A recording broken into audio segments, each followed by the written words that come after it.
Library کی دیواریں سردی کی نرم سی دھوپ میں جھلستی رہیں۔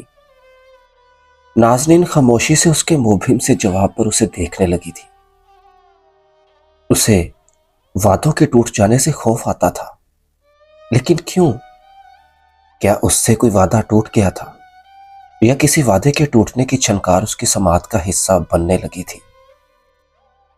خوف وہاں سے جڑ پکڑتے ہیں جہاں سے رہائی کا کوئی راستہ نہیں نکلتا۔ اس کے خوف کی کیا وجہ بنی ہوگی بھلا؟ کیا یہ اتنا اونچا سا لڑکا جو دن کی روشنی میں روشن اور رات کی سیاہی میں تاریک محسوس ہوتا ہے، کیا اسے کسی نے خوفزدہ کیا ہے؟ کیا اسے کوئی خوفزدہ کر سکتا تھا؟ حرم کئی پہروں قبل نرم سی تمازت تلے جلستی راہداریوں کو پار کرتا گزر گیا تھا۔ بس اس کے الفاظ کی پاس گشت فضا میں ثبت رہ گئی تھی۔ نازنین لائبریری میں خاموشی سے پراچمان اپنے کمپیوٹر کی چمکتی اسکرین کو یکٹک دیکھے جا رہی تھی۔ وہ اس سے ناراض نہیں تھی، نہ ہی وہ ایسا کوئی حق رکھتی تھی۔ ان کے مابین ایسا کوئی تعلق نہیں تھا کہ وہ روٹھنے منانے کی سرحدیں سر کرتے۔ وہاں تو عجیب سی ڈور تھی جو دکھتی نہیں تھی لیکن محسوس ہوتی تھی۔ وہ اس ڈور سے بندھی ہوئی تھی اور حرم کے ہاتھ میں اس کا دوسرا سرا تھا۔ وہ گرنے لگتی تو وہ ہمیشہ اس کے آخری سرے کو کھینچ کر اسے گرنے سے بچا لیتا تھا۔ وہ ایسا کیوں کر رہا تھا؟ کیا یہ سب اتفاق تھا؟ اگر یہ سب اتفاق نہیں تھا تو پھر کیا تھا؟ انتخاب؟ اس کی سیاہ چمکتی آنکھیں تھکن کا شکار لگتی تھی۔ اکڑی گردن اور دکھتی کنپٹی کو انگلیوں کے پوروں سے سہلاتی وہ دائیں بائیں جنبش دینے لگی تھی۔ دوسری جانب حرم سارنگ کے کلینک میں موجود تھا۔ نازنین سے بات کرنا اس کے لیے کبھی بھی مشکل نہیں رہا تھا۔ وہ جذباتی طور پر کمزور تھی اور اسے جذباتی طور پر لوگوں کے ساتھ تعلق استوار کرنے میں وقت نہیں لگتا تھا۔ یقیناً وہ اس کے ساتھ بندھے تعلق کو کوئی نام نہیں دے پا رہی تھی۔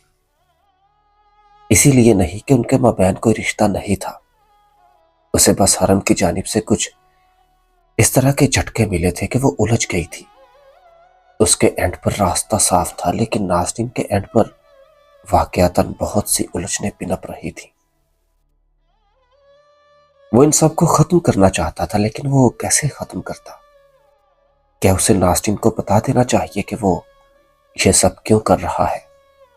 کیا یہ درست وقت تھا؟ سارنگ کی ورکنگ ٹیبل پر بیٹھے ہاتھوں میں پچھلے کیسز کی فائلز تھامے حرم غائب دماغی سے پرچے الٹ رہا تھا۔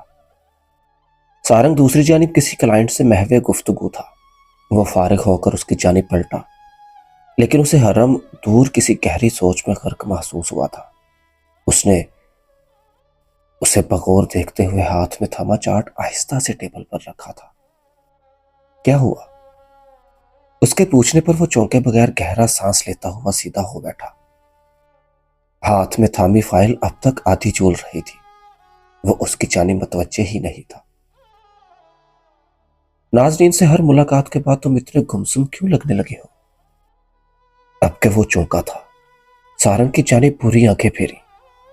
کیا مطلب ہے اس فضول سی بات کا؟ سارنگ نے محض اس کے استفسار پر کندھے اچکائے تھے، جیسے کہہ رہا ہو کہ تم مجھ سے بہتر اس بارے میں بتا سکتے ہو۔ تم الجھن کا شکار ہو؟ نہیں، تم انہیں اندھیرے میں رکھنے پر گلٹی ہو۔ اب کہ سارنگ نے اس کے چہرے پر نقش آثار پڑھ کر بہت آرام سے وضاحت دی تھی۔ اس نے ایک سخت نگاہ اس پر ڈالی تھی۔ بلا وجہ نتائج اخذ مت کرو۔ تم نتائج اخذ کرنے سے خوفزدہ ہو۔ تمہیں لگتا ہے کہ تم ایسا کچھ اخذ کر لو گے جو تمہیں کبھی اخذ نہیں کرنا چاہیے۔ سارنگ پھر سارنگ ہی تھا۔ گردن ایک جانب کو ڈھلکائے بہت آرام سے وہ اس کی غائب دماغی کی وجوہات سے آگاہ کر رہا تھا۔ ایسا کچھ نہیں ہے۔ پہلی ملاقات سے لے کر اس آخری ملاقات تک کہ تم اپنے ہر ریفلیکس کی جانب توجہ دو تو اندازہ ہوگا کہ تم کیسا محسوس کرتے ہو۔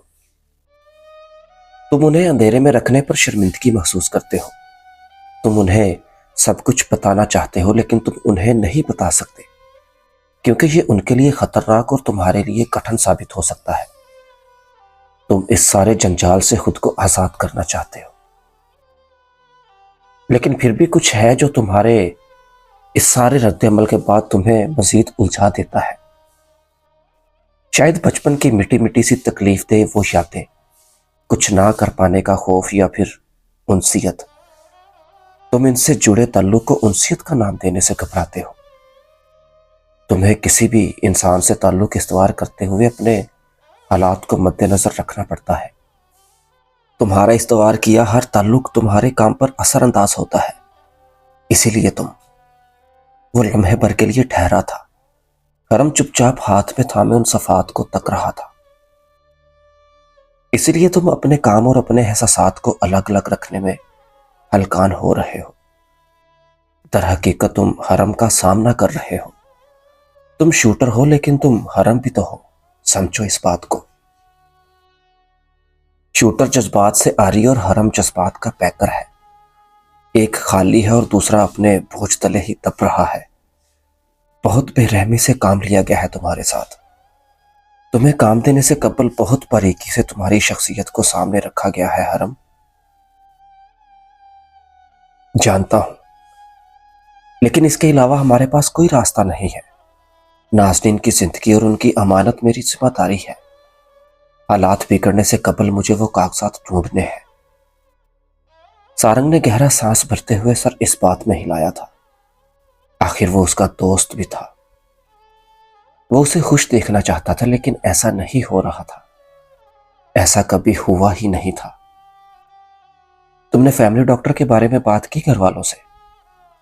وہ سر نفی میں ہلاتا ہوا سیدھا ہو بیٹھا تھا۔ موقع نہیں ملا۔ موقع پیدا کرو جلد از جلد۔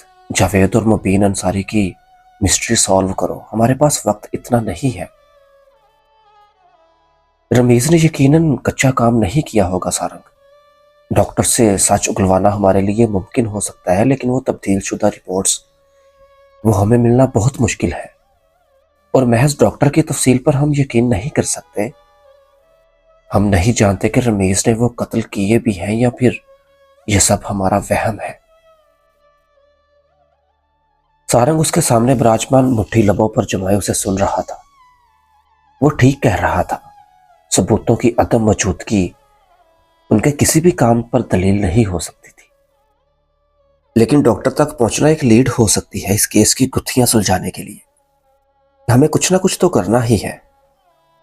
اس نے تازہ کیس کی فائلز ایک جانب رکھی اور پھر کچھ یاد آنے پر اٹھتے اٹھتے بیٹھ گیا۔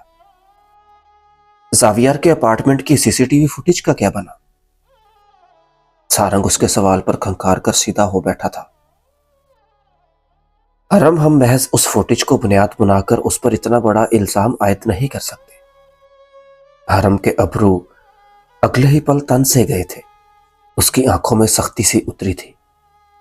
کیا قتل اور فوٹیج کا وقت برابر کی سطح پر آ رہا ہے؟ اس کی آواز بہت خاموش تھی۔ سارنگ نے تھوک نکل کر سر اس بات میں ہلایا تو وہ کرسی پر پیچھے ہو بیٹھا۔ کچھ تو تھا جو اسے زاویار کے حوالے سے بہت ہی تنگ کر رہا تھا۔ اگلی کوئی بھی بات کیے بغیر اس نے سارنگ کے لیپ ٹاپ کے ساتھ رکھی یو ایس بی جھپٹی، اور اس سے پہلے کہ وہ کچھ سمجھ پاتا، حرم شیشے کا دروازہ دھکیلتا باہر کی جانب بڑھ چکا تھا۔ اس نے پیچھے بے چین سی سانس خارج کی۔ وہ کبھی بھی زاویار پر قتل جیسے عمل کے لیے یقین نہیں کر سکتا تھا۔ ٹھیک ہے کہ وہ کڑوا اور غصہ ور تھا، لیکن قتل بہت بڑی بات تھی۔